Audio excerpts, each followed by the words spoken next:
So let's continue on that journey. So years ago, I sat down with Johan and had an interview with him, and at the time he was talking about starting a DJ outfit with you.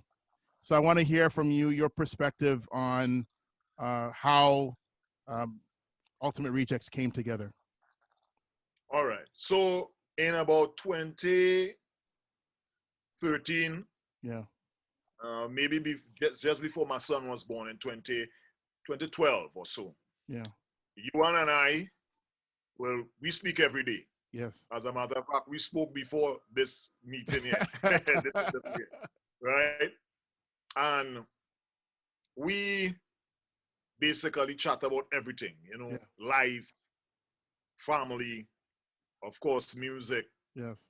And he was doing and continues to do very well on his own as Madman Johan. Right. Before that, he was Cell Construction. Yes. And everybody in Trinidad knows about Cell Construction. Big sound. And yes. the damage that they did back yes. in the 90s. Yes. Right? And he decided to become a producer, which he is very successful at. Yeah. And it so happened that I was going through a change where, remember, for a while, I wasn't really doing anything in Carnival. About 4, 5, 6 years, I was just not even concerned about what was happening I can't say in soca music because I'm always an enthusiast for the music. Yes. Right? Yeah. But for the Carnival, it wasn't there for me. I felt like it was just a revolving door. You could stay away from it 10 years and come back, and it's still going to be the same, Yes. You may have different artists, but it's the same thing. Yes. So I got bored with that, and I said, time to find me again.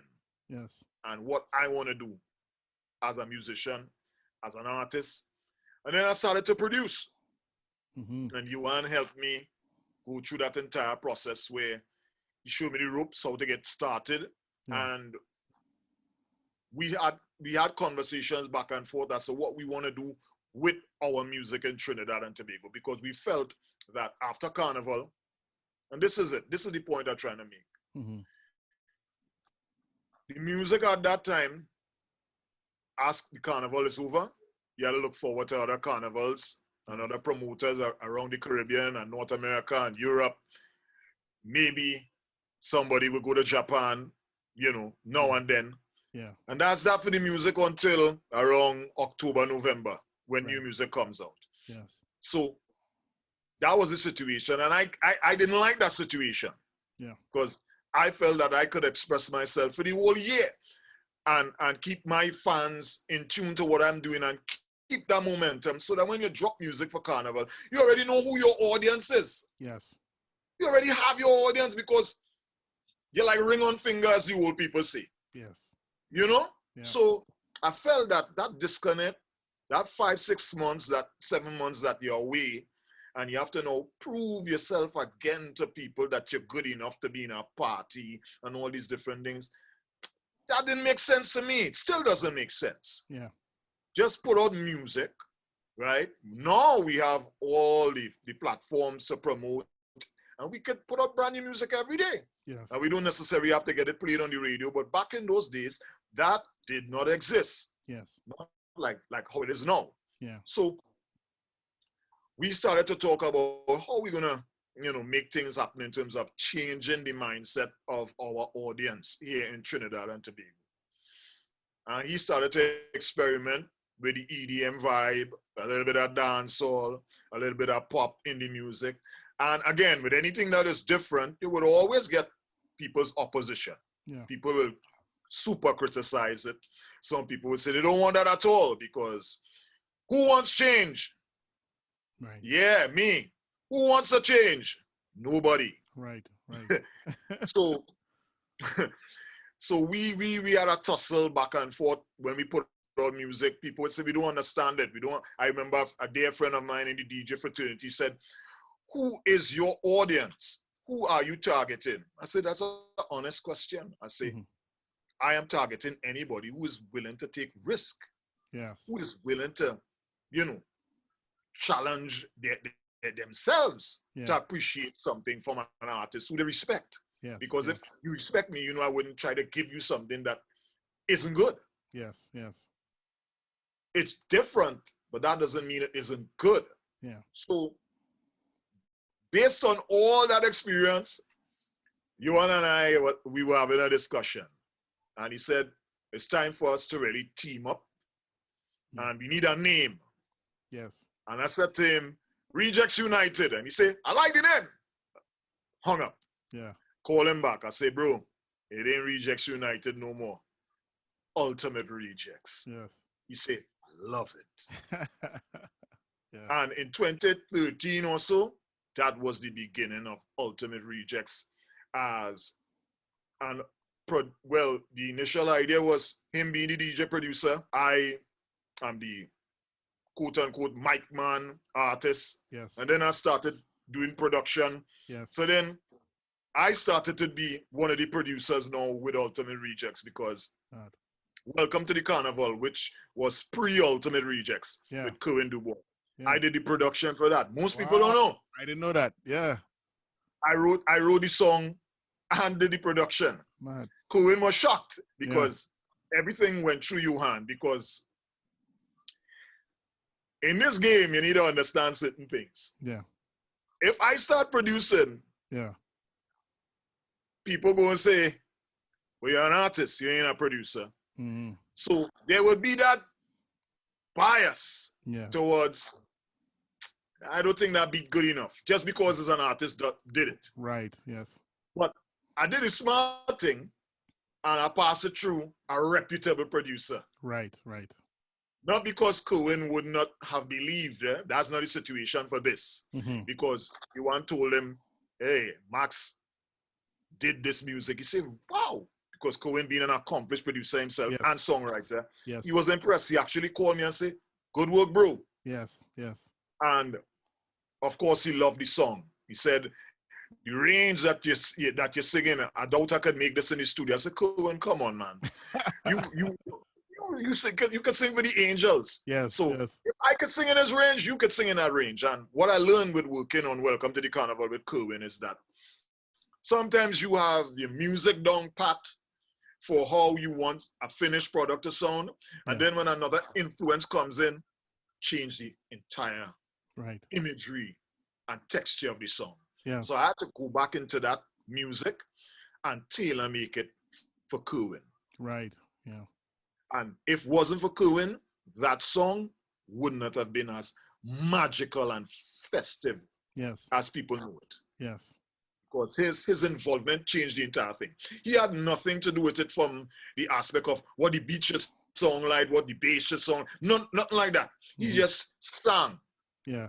And we did the rest of the work, and up to this day, people love the song. Yes, big tune. Yes. Yeah. Yeah. So let's talk about current projects. I know you're always working.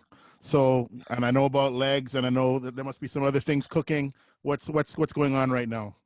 Well, at this point in time, everybody is at stay-home college. Yes. Right? Yes. You know, home university. Yeah. So there's nothing else to do but to chart a course for your future and sit down and reflect. So I tell people I flip my laptop every day and try to come up with something. Nice. Because that's in my nature. Yeah. Normally, when my kid gets up for school, I help him along with my wife. When they leave, that's about 7 in the morning. From 7 to all the way till 2, I just go wild, do what I have to do, and take a little rest, continue the cycle every single day. It's the only way for you to get better. Yeah. So within that vibes, you know, being home all the time, everybody is home. I said, you know what? I'm going to do an EP. And that EP, let's say I started it in March, and I would tell you around April, my computer crashed. Wow. So I don't know if what is in the stars, right? But I am still without my main computer. Sometimes you go through these challenges to see what you're really made of. Yes. What excuse you're going to use now. Yeah. But all these things are inspiring to me Yeah. because, you know, I've been through worse than this. We've been through worse than this. Yes. So, you know, minor setbacks is for the greater comeback. So at this point in time, I'm just waiting for Johan to send me more beats because I use this time now to say, well, I'm not building any beats, Johan. You have to put the work now and build something for me. Yes. Yes. You know, which he thoroughly enjoys because he did the music for Legs. Yes. And when he heard it, I sent it for him about, let's say about 10, 11 o'clock at night. Yeah. He opened the files about 1:30 in the morning the next day. Wow. Just to say, let me listen what Max did. Yeah. And he called me minutes to 2 in the morning. Like a child Christmas morning. Yeah. And saying, Max, I ain't lying to tell you, bro. This is gold. Yes. See, you know I don't tell you this all the time. Yes. He said, but this is gold. And for the past 4 or 5 days that Legs has been out, yes, there's a lot of positive views, you know. A lot of people who never really engage with me on the social media, they're reaching out. And the goal is to just push the music. The music that we record from here on out, it must have that market value, meaning that it just can't be a song. You know, sometimes there are songs that you just put out. Yes. But no, there has to be an intent with what you put out because most of the stuff we do now is online. Yes. People partying online. People always shopping online. People doing Zoom meetings online. Everything is being done online right now.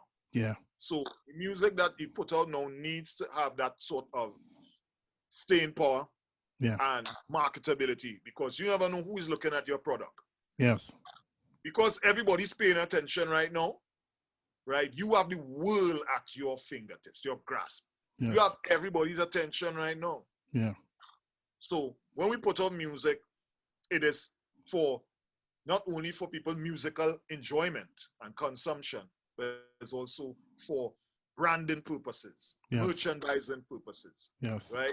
How could we tie your song to a Nike or a Puma? Right? Or in this case with Legs, a Calvin Klein. Yes. Right? Yes. Victoria's Secrets. Yes. Right? You just don't know. Yes. Yes. Right? We have to think about this, and that's one of the things that I say with our music, which is soca music. Yeah. Right? Many times we don't think about the possibilities outside of just performing your song or being called by a promoter to do a show. Right. Yeah. The value of your song, you could hear your song in a movie, you could hear your song in a commercial during the Super Bowl. Yes. It can happen. Yes. Yes. My only suggestion is that I wouldn't try so hard to try to. I'm going to do a song because I believe that this person would like it and I target them. Yes, it's always good to have targets. Yeah. But I wouldn't force myself to come up with something because those marketing people, they're just like me. Yes. They're moving on to the next thing. So when you're thinking about, all right, you want to do something for this particular brand, this particular concept, they're already going on to another concept. Right. Your job is to give them something that they don't have yet. Yes, yes. Or something overlooked. Give them something that is missing from their catalog, from their arsenal. Yeah. When I sit down with business people, I don't talk about what they have before. I talk about what they don't have. Right. Yes. Yes. MX dropping gems today. Yeah. So immediately you grab their attention. Yes. Because they realize you paying attention, and they say, "Well, I thought we paying people to pay attention, and this guy paying attention more than the people we paying." Yes. Yes. Might as well pay him. Yeah. That's my mindset now. We appreciate you so much for your time, Max. If you could let our listeners know how they can keep up to date with you on social media. Well, you can follow me at MXprime on Instagram. Yeah. And that's it. Just contact me there. Yes. Right. Yeah, we appreciate it once again, man. Thank you so much for your time. This is my brother. Yeah. Respect, bro.